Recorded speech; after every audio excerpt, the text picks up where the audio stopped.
Hey, welcome back to Common Knowledge, where I'm taking a look at 10 common Magic the Gathering cards and telling you, are they good or are they bad in the Pauper format? Most of them are bad. They're commons, but, sometimes they're good. Maybe we'll get it going today. Well, maybe not this one. Pygmy Razorback is 1 and a green for a 2/1 boar with trample. That's all it is. It's not very good. Prophecy, famously not a very good set. I do like the art on this. Good job, Matt Cavada. But yeah, it's just a 2-mana 2/1 with trample. That's not very good. That's not very good. We're going to give that a 1.4. 1.4. Let's go with 1.4, and we'll just move on. Extract Confession. Here we go. Here's a Pauper. Staples maybe a strong word, but it shows up. Extract Confession is 1 and a black for a sorcery. As an additional cost to cast the spell, you may collect evidence 6, which means exiling cards with total mana value 6 or greater from your graveyard. Each opponent sacrifices a creature of their choice. If evidence was collected instead, each opponent sacrifices a creature with the greatest power among creatures they control. So this is a sideboard piece most of the time. I guess it could be used in the main board, but I really only see it in the sideboard. And it's really good when you're playing against some kind of deck that has, one or two really strong creatures. So we're talking about something like Bogles, where forcing a sacrifice is really good because all the creatures have some kind of form of hexproof. It's pretty good against Tolarian Terror. Terror's got Ward 2 on it, but also just as a big creature, so it's generally going to be the one if you collect the evidence that's the one that gets sacrificed. I suppose this could be pretty good against Dredge, maybe a little less good against Dredge because Dredge just is able to bring their creatures back. But still, this is a solid piece. You'll find some decks will play things like Tithing Blades, your Orzhov Blade. That's where the blade in Orzhov Blade comes from. And other kind of bounce decks that can flicker and bounce, things like those. But I still just like Tithing Blade a little bit better. But I understand why this is useful in some cases. It is nice to get that terror when sometimes the Tithing Blade won't get it because the Delver of Secrets is also out there and they can sacrifice that instead. So it's a good piece. I don't really use it in any of my decks, but I understand its usefulness and will end up giving it a 5.6 for its trouble. Not bad. Not a bad card. It's not every day we see a card that actually gets played in Pauper on this show, so you always like to see him. Case the Joint is 3 and a blue for an instant. You draw 2 cards, then look at the top card of each player's library. That's kind of interesting. So I bet this is more fun in Commander. You probably wouldn't play this in Commander. There's just better cards, but the idea that you get to see 4 cards instead of just seeing 2 is pretty cool. You draw a couple. It is at instant speed, so that's kind of nice too. Because it's instant speed, you could also do this in response to an opponent's draw step or getting to their draw step, so you can see exactly what they're drawing that turn. It's fun. It's fun. I wouldn't say it's necessarily good. And in Pauper, I think it's even worse. Commander, I think it's fun in a way that you get a lot of knowledge and it feels more commandery. But in a normal game of Pauper, I think this effect is just not very good. Like, not good enough anyway for the mana cost. Drawing 2 cards is always nice, but we have lots of ways to draw 2 cards and even more cards for less mana than this, and you just play those instead. Man, what do you give that? I think we'll give this a 2.6. It still has its uses. Protective Parents is 2 and a white for a 3/2 human peasant. When this creature dies, create a young hero role token attached to up to 1 target creature you control. So young hero token is it says enchanted creature has whenever this creature attacks, if its toughness is 3 or less, put a +1/+1 counter on it. Yeah, you don't Wilds of Eldraine brought in these role tokens, and the ones that I feel like you see the most are like the Wicked role token, maybe the Monster role token. Those are ones I see more often. Young Hero is one I don't see as much, and I think it's all right. The token itself, the enchantment is kind of cool. It might get 1 or 2 counters on it, and it's just an easy way of getting extra counters. I like that you can put this on any creature, so maybe you put it on.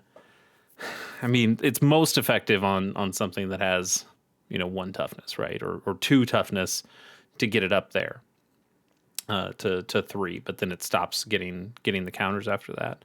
The problem is you have to play a 3-mana 3/2 that doesn't do anything else, and that kind of sucks. And the more I think of it, the young roll token is not all that great. It's pretty limited. You'll get, max 2 counters. I guess if you have ways of taking the counters off or moving the counters, that could be fun. Like that's a way of repeatedly getting this effect and then maybe doing something else with it, transferring those counters to another creature, or, with Lorwyn Eclipse being able to give -1/-1 counters to something so they counteract the +1/+1s, and it's a way of constantly getting back those counters. And that's a cool idea. It's just a little slow, especially for the Pauper format. I think it's just a little slow. So, and also just being attached to a not so good creatures, kind of damning this as well. We'll give this a 1.7. No, that's too high. Let's give this a 1.5. Barrow Witches is 4 and a black for a 3/4 human warlock. When this creature enters, return target night card from your graveyard to your hand. I feel like I say this every 10 or so episodes of this show. I think there's a night deck in Pauper, or we're so close to a night deck in Pauper, and I'd really like to see us get there. I don't think this card goes into it. 1, because it itself is not a knight. That kind of sucks. And 2, I just think we have other effects that can. I would rather just play a Raised Dead than this. This is just a Raised Dead on a vanilla 3/4 body, and I don't want to pay 5 mana for that. Yeah. Is this supposed to be like a Macbeth reference? Maybe. Eldraine is pulling from all sorts of. It's usually fairy tales though, not like Shakespeare. But I don't know. I get like a Macbeth vibe from this card. Anyway, I don't think it's all that good.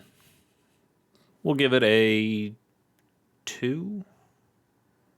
Yeah, I'm gonna give it a 2, mostly because it is it's a halfway decent body, and it is a Raised Dead effect. Those are fine things, and if you find the right deck for it, it could work. But it's 5 mana. That's just an awful lot of mana. 2 is probably too generous, but I'm fine with it. Moving on to Elephant Rat from Avatar: The Last Airbender. It's 1 and a black for a 1/3 Elephant Rat. What did you expect? It's also got Menace.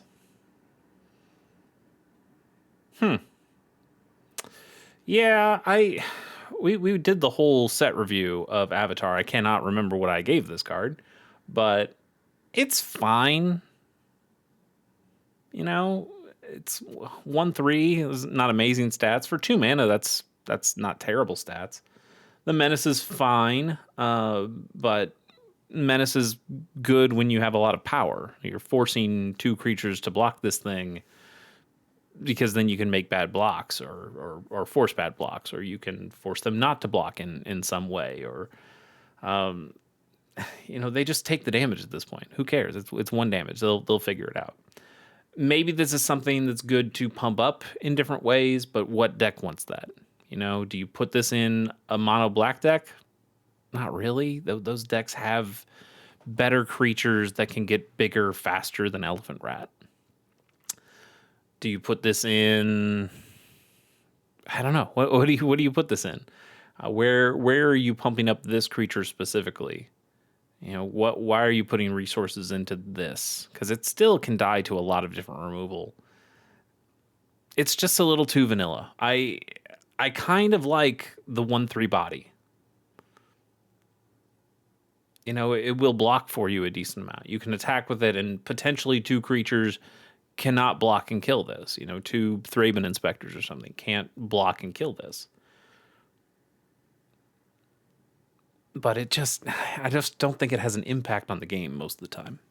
I'm spending a lot of time on a card that I don't think is actually all that good. I'm going to give this a 2.2.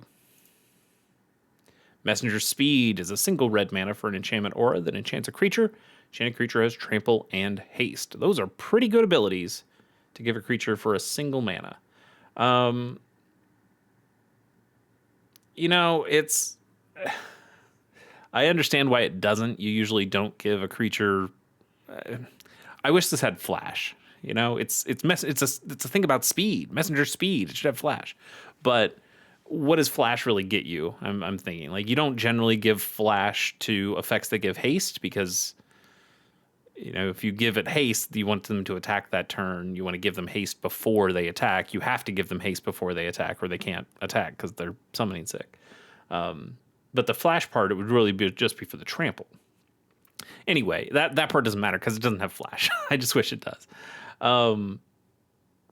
But these are 2 nice abilities to give a creature for a single mana.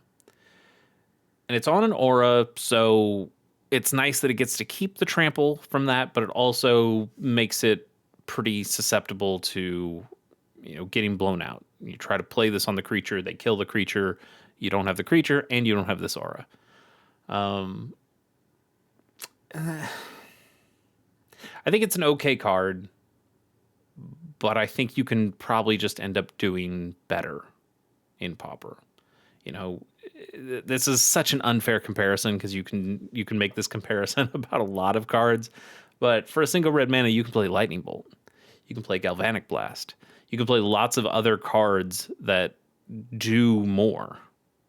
You probably should be playing those instead. Yeah. Even in some kind of Bogglesy kind of thing, and red isn't really a Bogglesy kind of color, I still just don't think this goes in it. I like the card. I like the idea. I have a bunch of copies of it myself. Not for Pauper reasons, just because you end up with a lot of copies of a card like this. And yeah, I don't know. It's not particularly good. I'll give it a 2.4. Yeah, 2.4 is fine. And we'll move on to Cathar's Shield. It's no mana, 0 mana, free. For an artifact equipment, it equips equipped creature gets +0/+3 and has vigilance, and it equips for 3. So you still have to pay some mana to get this on a creature, but it's a 0 mana artifact. It's a welding jar. It's an ornithopter. It's something you can get down on turn 1 with no mana. There's a decent amount of affinity decks, or at least decks that like having artifacts on the field. And yet, I don't see almost any of them play any 0 mana artifacts. The only one I sometimes still see is Ornithopter. And even then, not really. But it's kind of wild, right? Like the idea that I can play, I don't know, Vault of Whispers, and then Cathar's Shield, Refurbish Familiar on turn 1. It's kind of nuts. Potentially, you could even have Vault of Darksteel Citadel. You had Darksteel Citadel on 1, 4 Cathar Shields, 2 or one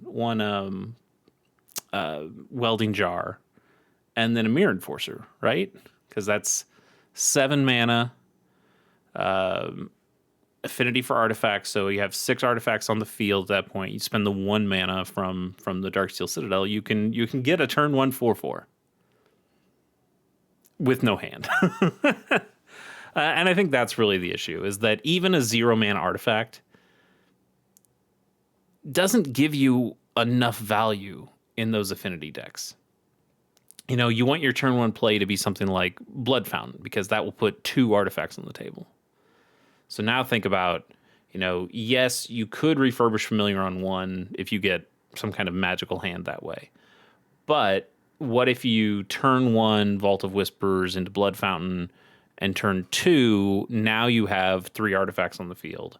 Now you can play, you know, a Swamp or another Vault of Whispers, whichever. And now you can play 2 Refurbished Familiars on turn 2. That's pretty good. that's pretty good. So yeah, it's tough. You'd think 0-mana artifacts, yeah, of course. Why wouldn't these all go in your deck if you're playing Affinity? You just get so many artifacts on the table, and you can start doing Affinity things right away. And the answer is because they just don't do very much. You know, this is 3 toughness and vigilance. Those aren't terrible things, but they're not impactful enough to really make that much of a difference on the game. I think you should just be playing better cards when you can. I've fallen into this trap myself. I definitely did. Like the idea that, like, why wouldn't I just play 4 Ornithopters in basically every deck? You know, why wouldn't I just have a bunch of free blockers out there, a bunch of free artifacts to help with affinity, a bunch of, you know, do you play Ornithopters in your fairies deck? Because you can ninjutsu them out. You can attack with them on turn 2, and if the opponent doesn't have a flyer, then you can just bring out your ninja, and you can play your Ornithopter on the same turn because it was free. If we get to Ornithopter, we're going to have a deeper conversation about this. For Cathar's Shield, I think we can pretty easily say, yeah, 0-mana artifact, cool. Free spells you always have to have some amount of worry about, or give some amount of respect to. But in this case, I think we can give it a 2.5 and move on. But it is interesting. Really looking forward to what we would give Ornithopter. Invigorating Falls has Rebecca Gayart, so we're already a big fan. It's 2 and double green for a sorcery. You gain life equal to the number of creature cards in all graveyards. Okay, this could potentially gain you a lot of life, right? You're playing against or with a Balustrade Spy deck. That puts a lot of creatures in graveyards. You're doing a Dredge deck. That puts a lot of creatures in graveyards. You're using a Mill deck. That puts a lot of creatures in graveyards. There's lots of ways to get creatures in graveyards and then gain a bunch of life. But are you going to play this, or are you going to play Gnaw to the Bone? Let's take a look at Gnaw to the Bone. Gains 2 life for each creature card in your graveyard. And it has flashback, so you can do that without having to worry about your opponent's graveyard. You can, Dredge plays this because if you mill this into your graveyard, you don't care. It costs the same in your graveyard or in your hand. So, and if it's in your graveyard, it's like having another card in your hand. That's great. That's why Dredge plays this. You know, is it better than Weather the Storm? Weather the Storm, 2 mana, so half price, and you gain 3 life, but it has Storm. So you can play this on your opponent's turn. If they're playing a bunch of spells, then you can just gain a bunch of life off that. You can play this on your side if you have a way of playing a bunch of spells and storming off and then gaining a bunch of life. It's like that. This card is also a lot more flexible than Invigorating Falls. Now, neither of them have the art that this one does, and the art's really good. Rebecca knows what she's doing. But the card is just not good enough. It's just not good enough. It was probably good enough in Torment, but it's not good enough now. And we didn't have the Pauper format when Torment was out, when just Torment was out. We have, Torment cards obviously can go in Pauper decks, but man, can you imagine? Can you imagine having Pauper during the Torment days? Could we make pre-modern Pauper? I kind of want to make a pre-modern Pauper deck now that I'm thinking about it. That'd be a really fun challenge. I'm going to write that down. That'd be a fun thing to do. Pre-modern Pauper. It would be terrible. I don't think you could play a pre-modern Pauper deck against any other real Pauper deck. You would get blown out, but I kind of want to try it now.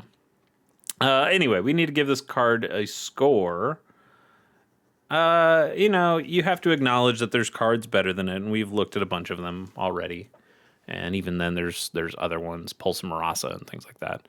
I'll still give it a 2.3, I suppose. And we'll move on to our last official card of the day, which is Go Forth. For a single green, you have an instant that says choose one. Either search your library for a basic land card, reveal it, put it in your hand, then shuffle. Or target creature gets +2/+2 until end of turn. All right, here's a question for you. This card or Bushwhack. Bushwhack, also a single mana. It's a sorcery. And it can search your library for basic land. Yeah. Same thing for the first one. But its other option here is target creature you control fights creature you don't control. So is a 1-mana sorcery fight effect or go find a land, a Lay of the Land, I believe is what that effect is called. Or a 1-mana instant speed, kind of a giant growth, a semi-giant growth that can do the same. It's a good question. Now here's the other question. here's the much less fair question. Would you have this card, or would you have Generous Ent? Which they don't seem like they're the same card, but this forest cycles for a single mana. So it is just a 1-mana go find, and even it's find a forest, and not even find a basic land. So that's even in some ways better. But it's 1 mana, instant speed, go find a land. But it's also a 6 mana 5/7 with reach and makes a food token when it comes into play. I think that's an interesting comparison. And it makes Go Forth look a lot worse. It is cool that it's a combat trick that can also go find you lands. But that's kind of all it can do. One more comparison for you. Segu Wildling. Segu Wildling also has a 1-mana go find a land. Go find a basic, in fact, at sorcery speed. So maybe even a little worse than Go Forth. But it also shuffles into your deck, so you can potentially get it again. And it's also a 5-mana dragon.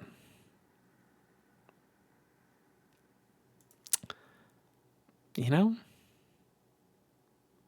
Don't get me wrong. 1 mana for +2/+2 can be good in some situations. 1 mana for a Lay of the Land effect, pretty good in some situations, especially when it's at instant speed. But I think when you have the land cyclers, when you have Balustrade Spy decks, the Spy combo decks, they play the Segu Wildling. All sorts of decks will play the Generous Ent. And I think some decks will even play the Bushwhack just to have a removal spell, because a removal spell is, I would say, generally better than a combat trick most of the time. But this card is undeniably solid. Just a solid card that can do a lot of things in a lot of different situations. And that's good. That's good. I'm going to end up giving this thing like a 3.1 because it is just a good card. But it doesn't break into that upper tier. It doesn't break into that Pauper playable tier because there are cards that are just enough better than it. Yeah, I'll actually bump this up. I'll give this a 3.5. But it just doesn't clear into that next territory. Let's do a bonus card and then get out of here. Outlaw's Fury is 2 and a red for an instant. Creatures you control get +2/+0 until end of turn. If you control an outlaw, exile the top card of your library until the end of your next turn. You may play that card. Assassins, mercenaries, pirates, rogues, and warlocks are all outlaws. I forgot what you call this effect. I know there's a red effect that gives all your creatures +2/+0. I just can't remember it off the top of my head. But that's okay. Is it? Oh, I'm gonna be so wrong on this. Is it Kindled Fury? Oh no, it's not. It's not. Don't worry about that. Who knows? Somebody will tell me in the comments if you know. Anyway, that kind of effect is okay. It's usually cheaper than this, but you also don't get the bonus that this card gives you.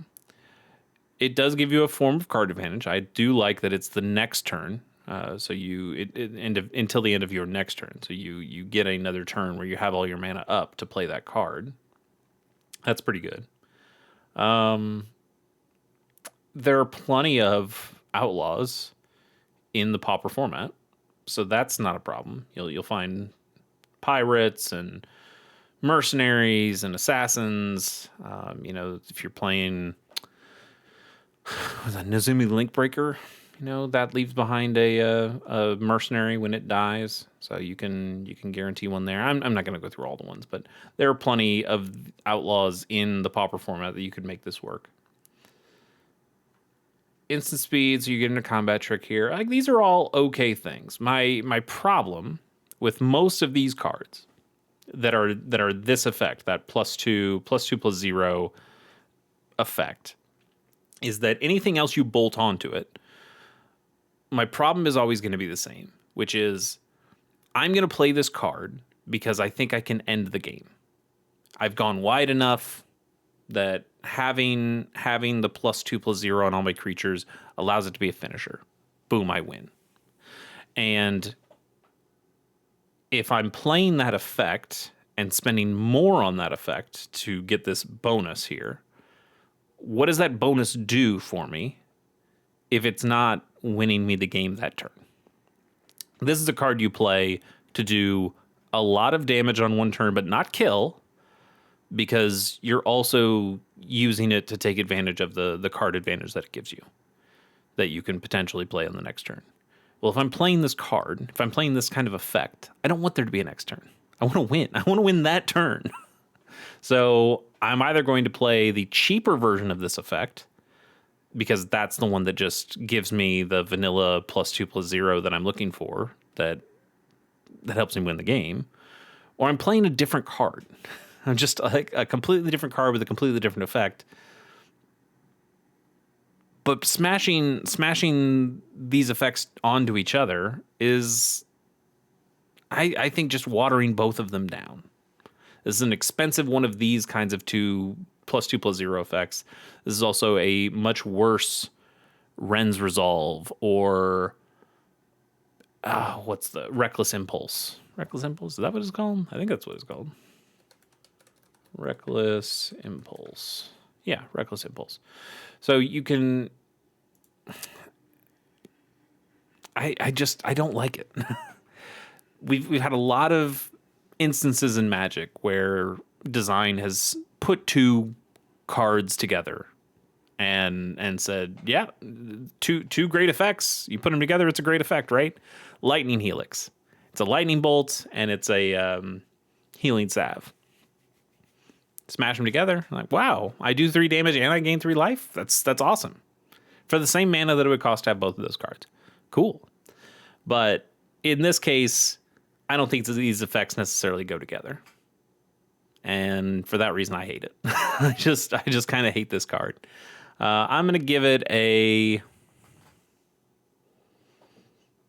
I don't know, a 2.3, I guess. And that's me trying to be nice to it. I really don't like this card. Anyway, sorry to end on a bit of a bummer. We'll see you next time. Bye.